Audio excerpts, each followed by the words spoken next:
Okay, let's start. It's 8:35. Again, thank you very much for everybody showing up here. I hope everybody is doing fine. We have almost 150 people online right now. Again, good morning. This is our typical fourth Wednesday of the month, not the additional one which we are going to have while we are at home on the second Wednesdays. Our office has been very busy, and I am sure you are in the departments fast. Lots of projects are coming through. I want to again thank all of the members of sponsored programs working so diligently from home, moving all the projects forward. Thank you, proposal team. Thank you, awards team and sub-awards. A lot is going on. Lots of proposals COVID-19. We have received some awards. You might know that there was a huge award that came in for basically for taking care of students. It was the information regarding that was issued by Department of Education on 10th, which was the Friday we had to have the proposal together. It went through. It was for a little bit less than $17 million. And the process is going forward. And as of this morning, I see that Department of Education is making the funds available to student, basically financial aid office. So that was a huge chunk of money coming in for taking care of students. Let's see, we are going to have some updates from our proposals, awards team, compliance, and accounting as usual. So how about if we start with the proposals? Kelly is the, you know her, the associate director taking care of the proposal teams. Kelly, what's the update there? So I wanted to take this opportunity to just do a quick reminder to everybody that when COVID-19 proposals are submitted, we do ask that you include the words COVID-19 in the project title. It just helps us prioritize. We are watching, we have added that language to some proposals that have come in where they haven't explicitly said that, but it would be really helpful when submitting them to make sure that that's included so we can get those in the pipeline and put them to the front of the line. The other thing I wanted to take this opportunity to talk to everybody about is last time we had one of these forms 2 weeks ago, I reminded everybody of the requirement of NSF that science CVs start to be used or an NSF fillable form for both bio sketches and current and pending support. I'm really excited to share with you that Office of Research, it's been a collaboration between IRS, Aaron Watkins specifically, and Cassie to create a form, which I'm going to share with you right now, that's sort of a tutorial on how to use Science CV or the NSF fillable field document. Just one moment while I share that form with you. Can everybody see the form? You can't see it? Okay, great. So this form, there's a lot of really helpful information on it, and I want to let everybody know it's actually in 3 places on our website right now. It is on the proposals section of our website under the prepare and submit proposal field. It's also on the SPO training website under video tutorials, handbooks, toolkits, and other documents. And then it is on our website under the common proposal components under the bio sketches tab. So it's in 3 places on our website for folks to download or view. But I think this is really helpful because it gives a lot of information about actually logging into Science CV, how you create an account with them. There's resources for people. The Science CV for NSF users video, which is in the bottom right-hand corner, is a really great video for getting started. And then it just kind of walks you through how to add citations to your bio, how to add grants to current and pending support, kind of tips and tricks for time-saving tips on getting all of the information uploaded, and then information also on how you can delegate access to Science CV. So I wanted to let everybody know it's out there. Again, it's not required that you use Science CV or the fillable fields until June 1st, but NSF is encouraging everybody to start doing it sooner rather than later. So with that, does anybody have any general questions for proposals?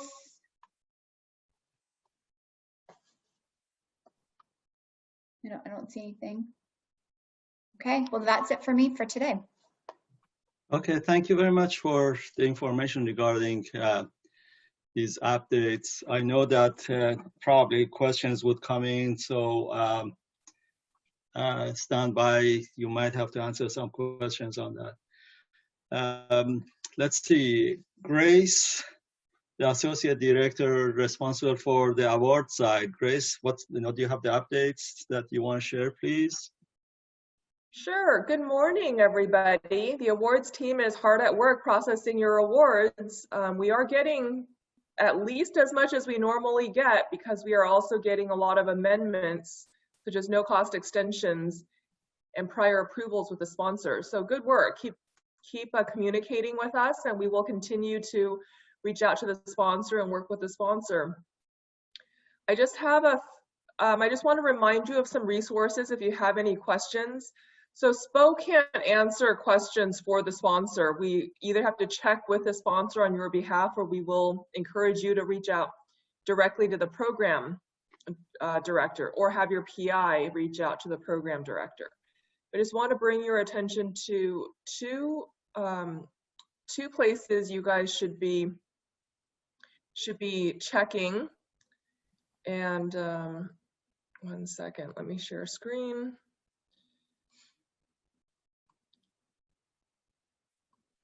Okay. All right. So the first is, I talked last time about the UCOP Research Policy Analysis and Coordination screen. Wait, can you guys see this? Okay. Wait, share. Okay. There we go. All right. So this is the UCOP RPAC website, and RPAC is the office within Research and Graduate Studies at UCOP that provides guidance for grant and contract policies. They're very helpful. They have these 2 pages. They have a page on coronavirus updates, and they also have a page on federal resources. Now, for those of you who have a question about state grants, there isn't as much guidance from the state of California as there has been from our federal agencies. And our President Napolitano, wrote a letter to Governor Newsom last Wednesday, April 15th, and she specifically asked this question, and I thought that was really interesting in reading her letter. On page 5, she asked specifically about what to do with employees on state research contracts. And I'll just read the little snippet for you. She wrote, regarding employees paid through state-funded research, UC is concerned that it does not have the same authority as provided by the federal government to continue paying our researchers from these contracts during this downtime. UC would be interested in exploring options to secure authority to cover COVID-19 related leave time from state-funded research contracts. So she specifically asked for more guidance on charging to state research contracts, the same kind of guidance that the federal agencies have been providing us. So stay tuned. We hope that the state agencies will provide more guidance. In the meantime, please do reach out to your program directors. At least CDFA has specifically said that they want us to, they want the PIs on the CDFA funded grants and contracts to reach out to the program officers to see if the scope of work needs to be revised, to see how much work can be carried out during this time. Is it a conference that can be moved online, or is it training material that can be moved online? Those kinds of things. So not every project has to be put on hold if it can be reimagined in some way during this time. Another resource I want to bring your attention to is Council on Governmental Relations. Once again, this is federal agencies, but I just want to show you that they have a very interesting agency matrix that makes it very easy to navigate to exactly the agency you're looking to get information on. And I put the link right there, and that's kind of what the agency's guidance looks like. So it's kind of very visually user-friendly. You can just choose the agency that you're interested in, and it has the most recent agency guidance, okay? So this information should also be at the UCOP RPAC website, but I just found that the ease of using the COGR matrix was worth passing on. Grace, Okay, did you see that you have a question? Is this only for state contracts where work cannot continue? Yes. So President Napolitano's question is regarding what to do about leave. If work can continue charging the contract. Or this is where we might have to charge leave for a worker who's unable to research, or a worker who's unable to work. Yeah. Okay, any other questions for awards? Otherwise, thank you for continuing to work with us. Everybody is working as usual, but just at home. So we thank you for also working hard at home. Okay, I will now pause share. Thank you, Grace. On Jessica from compliance. Jessica wants to talk about export control issues during this time. Hi, good morning, Jessica? everybody. Hi. So I want to talk briefly about an issue that has come up recently. We've been contacted a couple of times, so we're trying to broadcast this information more widely. And due to Yolo County shelter-in-place order and ongoing restrictions on travel, we've been contacted by several researchers who've asked if it is possible for a postdoctoral researcher or a grad student, or even sometimes in some cases the researcher themselves, to continue working on their grant objectives while they're located in a foreign country. Sometimes people are unable to come back to UC Davis unable to come back to the United States because flights are being canceled, because they can't travel, etc. So there are really three issues that we need to address before that happens. It is possible, but there are boxes that need to be checked. So before you start work on an award while you are located in a foreign country, or have any of your staff or students work on that grant, if the research sponsor is a U.S. federal agency, NIH, NSF, DOD, if you are accomplishing grant objectives in a foreign country, that requires prior approval by the sponsor. If this foreign research, because now you're located in a country that is not the United States, so it is foreign research, was not included in your initial proposal, which in most cases it's not going to be, this constitutes new foreign research. So different federal sponsors will have different rules. NIH researchers are going to be familiar with the process for a new foreign component, but some agencies are going to refer to it as a foreign affiliation or a foreign location. You will need prior approval for that research. So before you start anything, our current recommendation is for the principal investigator to contact the sponsor and get prior approval in writing for that new foreign research. So before I move on to, I know that's very unusual. That's not something we've had to deal with a lot in the past. So I'm going to stop right here for questions before we move on to the second point. I'm kind of watching the chat.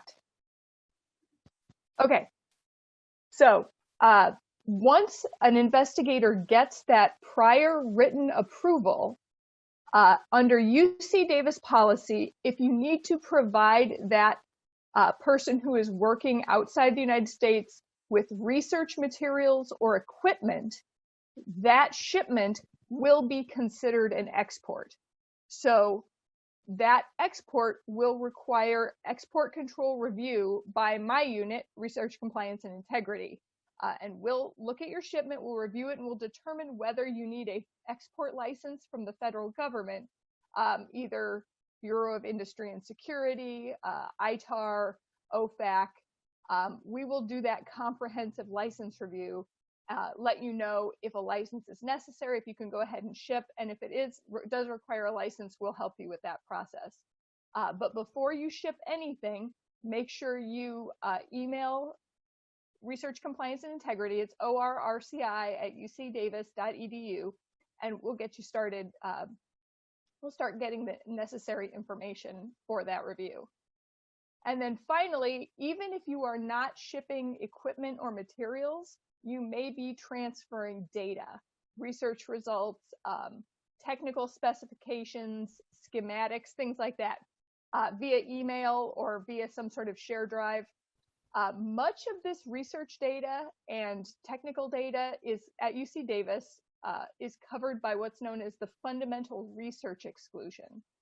And I do want to stop for a moment and just remind everybody that this fundamental research exclusion, or the FRE, applies only to research, so for publication and sharing within the scientific community, and are not subject to publication or access restrictions. So that's going to be most of the data that we produce. However, there will be some data, some research results that may be covered by an NDA. They're not intended for publication in some way, and those would not be subject to the FRE. If you are going to send those to a foreign national, and just as an aside, this applies whether you're just sending them to a foreign national within the United States or a foreign national located outside of the United States. If those are non-FRE data, RCI should perform an export control review, and again, determine whether a license is needed.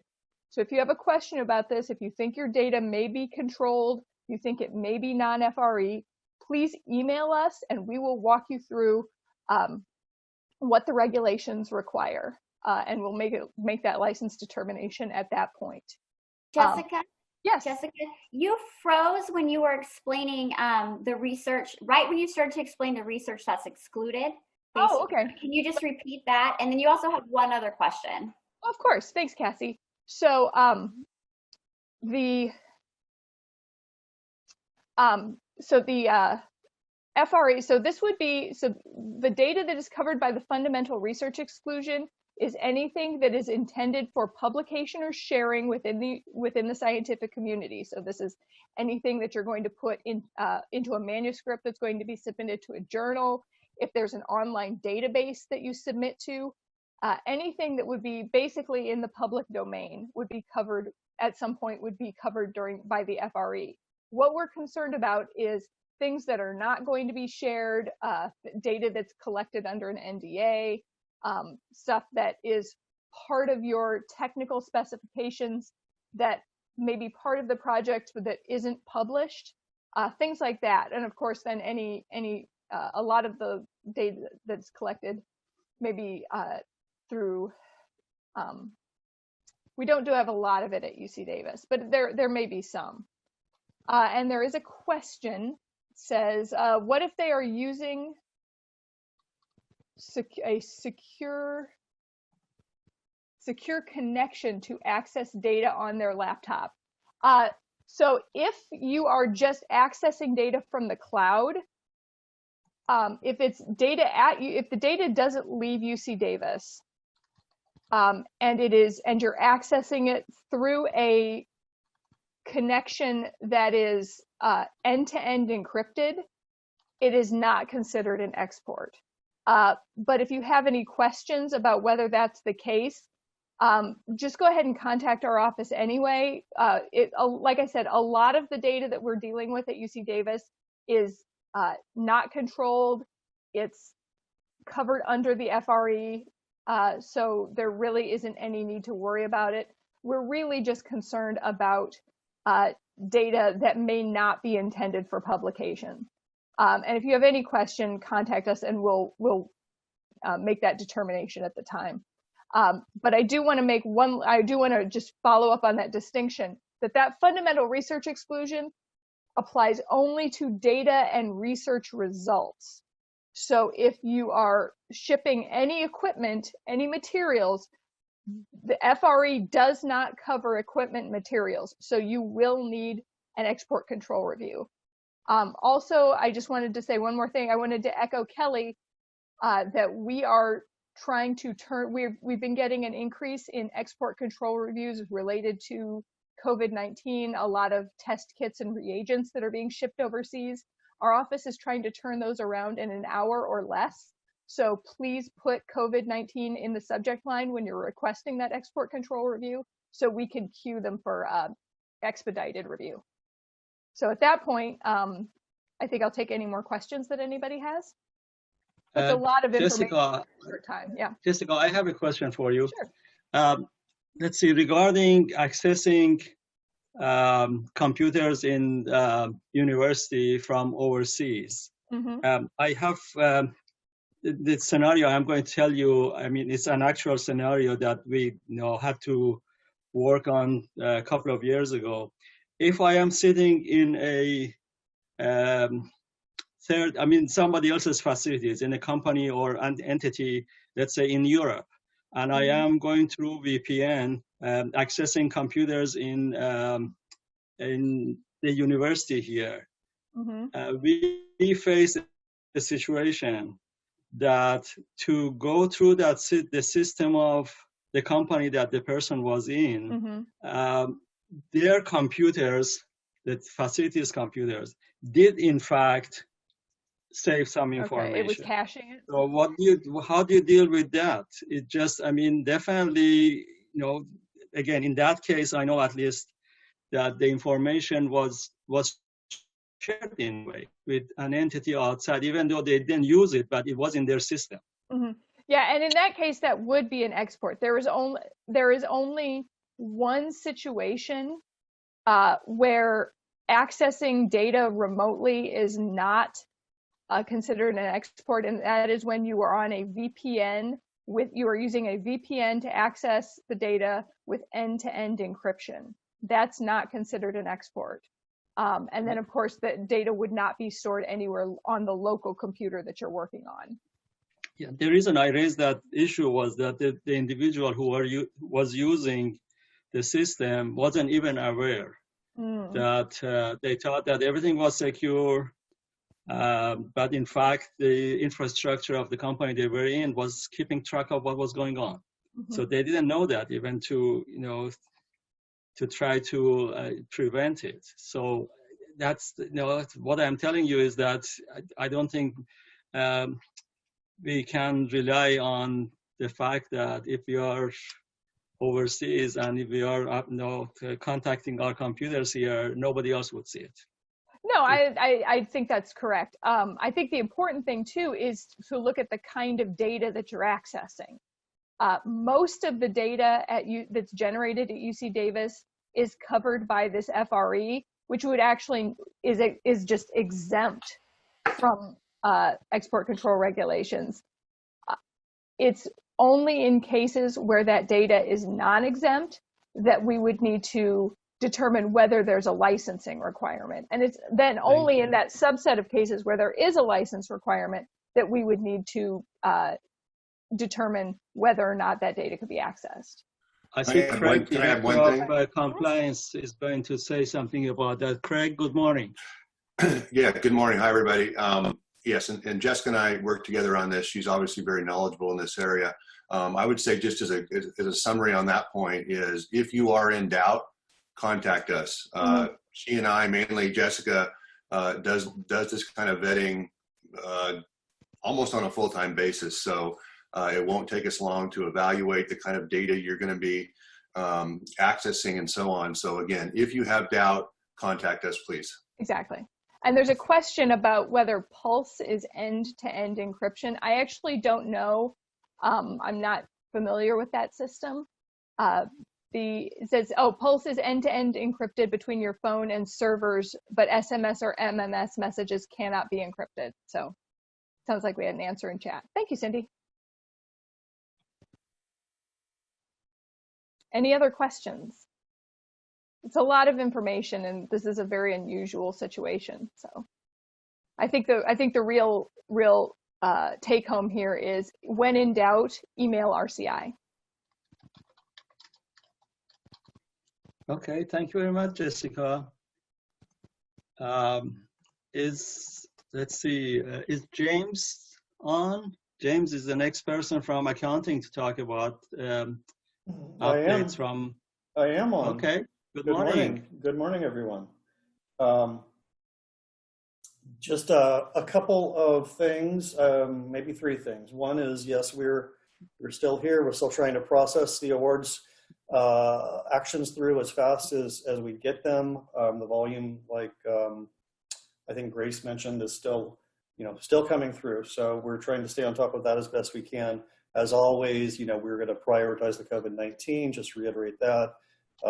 And then please let us know if you have any other special situations where you've got something coming through that you would really like us to focus on getting it set up or updated in the system so you can do your transactions. Second thing, I'm just realizing we're at late April, and that means that our fantastic fiscal close season is just about upon us. So our folks in CGA are focused in on trying to get things cleaned up on our side as best possible, get our closeouts wrapped up so that we've got good numbers to close out the year. Similarly, in your spare time, which I'm sure everybody just has oodles of free time these days, but I'm joking. That's a joke. If you would kind of keep in mind that one thing that's very important for us is that you have your overdrafts cleared. So you can just use the most recent overdraft report and try to get those things moved onto correct fund sources. And then I guess one last thing to mention is the FIS 325, the PI ledger review report. When we went to UC Path, there was a problem with, the report was not really pulling in the UC Path information correctly. That has now been remedied. So in the very near future, I believe it will go into production. So within the next week or two, you should be able to go into UC Path and see the employee names correctly identified. And then once we've confirmed that the report is working in production correctly, we will go ahead and turn back on the monthly notifications so that your PIs will know when their reports are ready to look at for the month. I think that's the stuff that I had for you this morning, so I don't know if there are any questions. And if not, There are always questions for you, I know. So wait a little bit. I know.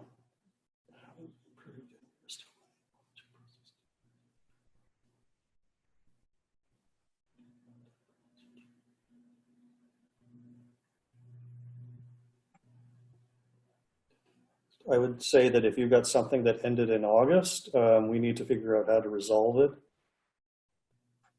So contact your fund manager and let's look at the situation. The UC Path folks, James? oh, it's in the chat bar. It's indicating that direct retros are still not working for multiple lines. So this is a known issue. The UC Path folks are working on it to the best of, to my knowledge. They're prioritizing and trying to get some important fixes in. In the meantime, we'll have to deal with it. So if you aren't able to process DRs, contact your fund manager, and we'll have to analyze whether, we need to do something, immediately to get the books, the ledgers right as far as the financial activity goes. The problem with doing a bunch of JVs is once these get fixed and we can do the DRs, then we're just going to reverse the JVs and ask you to process the DRs. So we don't want to waste a lot of activity if we don't really need to. Are PI faculty supposed to be able to? Yes, they can. Yes, PIs can pull. I assume there's a question that says, are faculty supposed to pull the report manually? I assume that's talking about the 325, so yes. Oh, I'm sorry, and Deborah answered that. If they have a DS login, it's the 325 report. So yeah, you just go to FIS and they type in 325, put in their name, and they should be able to see their reports.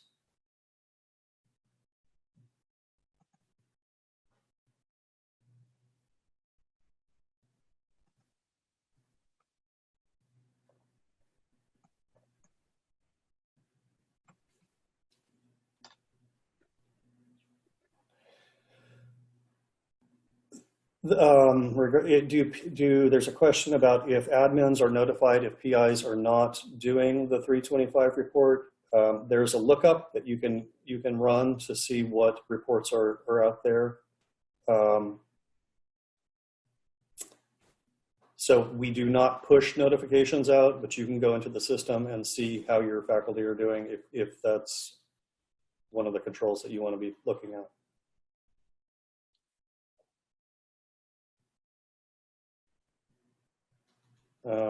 Firm has a question. PI has a new NIH grant with sub to the University in Australia. To my knowledge, the institution is operating minimally, other than notifying the fund manager and NIH program about the delayed setup. Is there anything else we can do?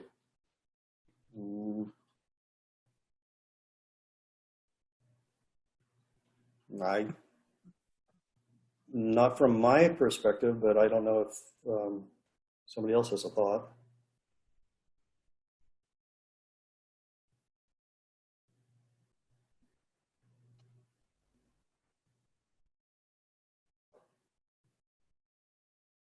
Okay, looks like the questions are tapering off.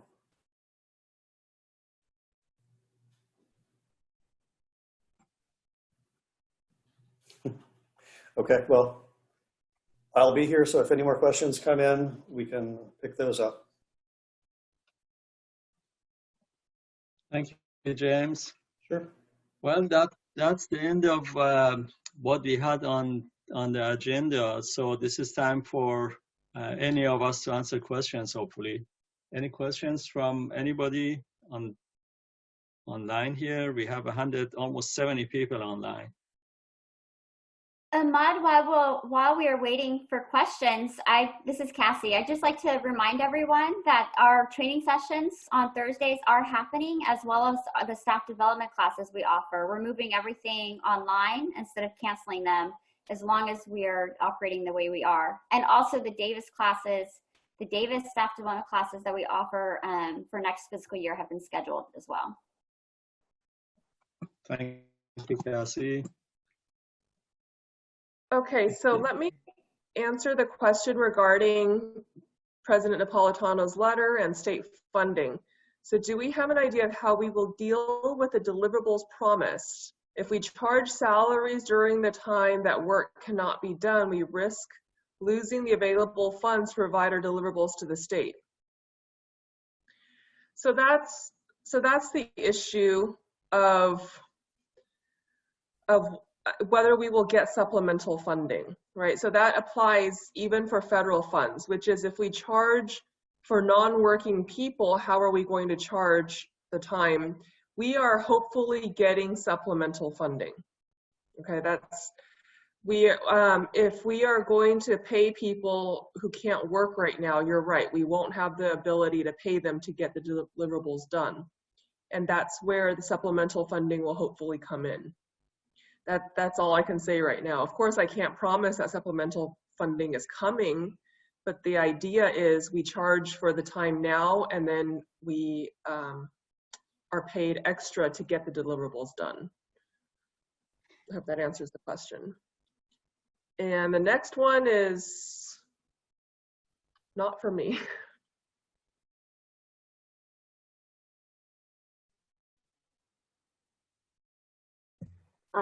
So I wanted to add a little bit of nuance to what Grace just mentioned when it comes to state contracts. There is a difference between grants and contracts.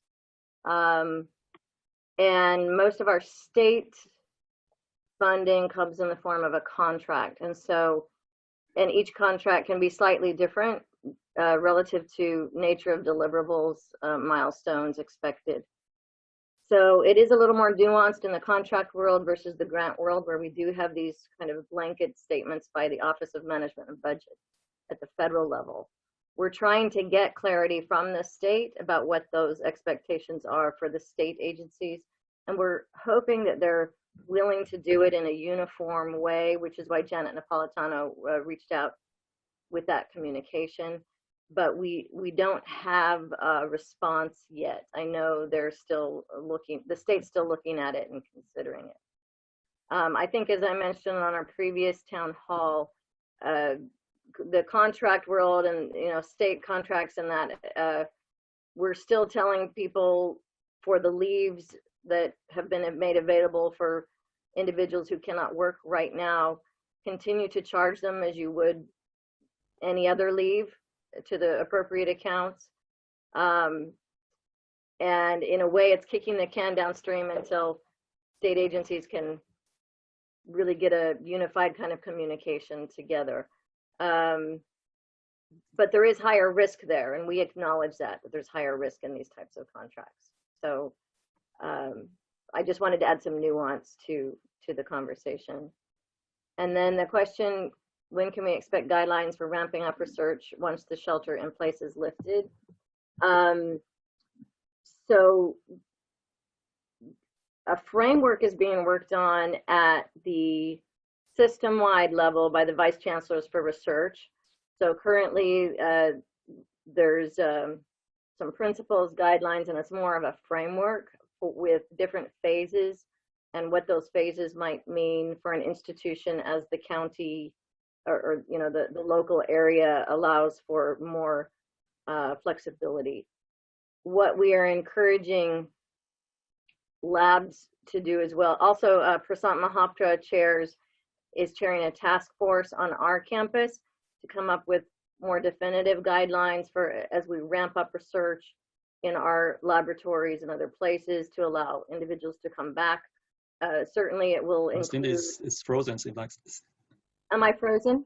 Cindy, you might want to repeat. You were not, I mean, your line was frozen. When you started saying Vice Chancellor is chairing, we didn't hear anything else. Yeah, Vice Chancellor has pulled together a task force. Is that better? Is it working better? Okay. Yes. He's pulled together a task force to create a ramp-up plan with more specific guidance for the university, UC Davis itself, in parallel with the UCOP framework that will hopefully be coming out soon. We're also asking that, I know our report for the Office of Research is due to Prasant, this is for our administrative units, is due to Prasant on April 28th, which will probably be rolled up into those guidelines that the task force is preparing. So if that gives you a little bit of a time frame, we are asking entities to also think of their own unique situation, such as mouse biology program. Since Christine, you're the one that asked the question, you're familiar with that program.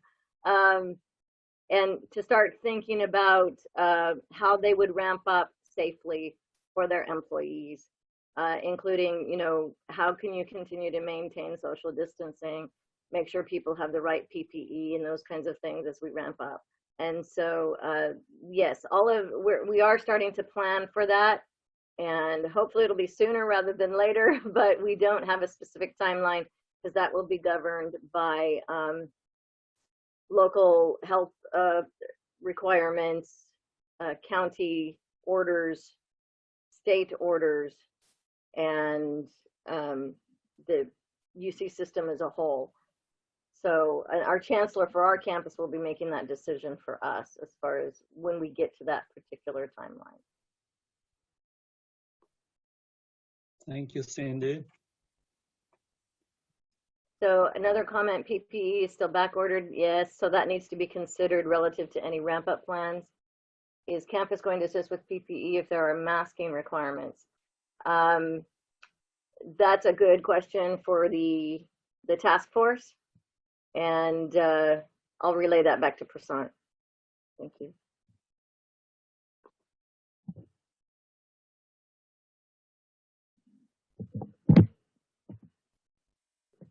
Okay. I don't see any more questions. On the side of better news, maybe I can share with you where we are roughly as far as the volume of awards. I am looking at the numbers. 2 fiscal years back, at this time in the fiscal year, we were at around 530 million. Last fiscal year, we were at around 560 million, which was 30 million more than the year before. This year, the numbers are very interesting. Right now, we are at 615 million at this point in time, which is substantially higher than even last year by more than 50 million. But then with things the way they are, we will see hopefully if state in June would give us big chunk of money as they usually do in or they have done in the previous fiscal years, which increases our numbers. But as is right now, we are in a very good situation as far as the total awards. So that's good news.